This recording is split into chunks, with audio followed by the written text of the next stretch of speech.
বিকাশের এজেন্টকে এই মেয়ে কিভাবে ঠক দিল দেখেন। ইয়া 10,000 টাকা পাঠানো যাবে?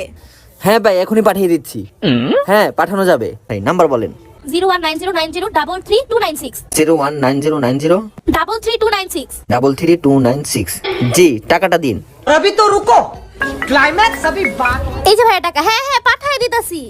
तो रुको जरा। টাকা কি পাঠিয়ে দিছি? না না এখন পাঠাইবো। পাঠাইতে না কর। আরে এতক্ষণ পরে কি লাগে না ভাই পাঠায়েন না। আরে আপু, আরেকজনের টাকা না পাঠাইয়া আপনারটা পাঠাইতে গেলাম, আর এখন বলতেছে পাঠায়েন না। কি যে করেন না আপনারা। ধ্যাৎ। ধরেন। ভাই কিছু মনে কইরেন না।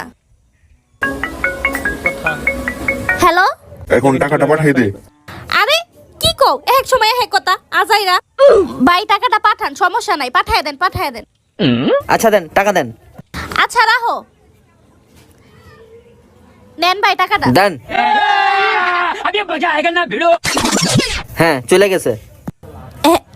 আচ্ছা ভাই ঠিক আছে, আসি। और अभी तो रुको, क्लाइमैक्स अभी बाकी है। যাক, আজকে ভালোই কালেকশন হয়েছে। টাকাগুলো একটা হিসাব করি। হ্যাঁ, ভিতরে কাগজ। টাকার ভিতরে কাগজ এলো করতে।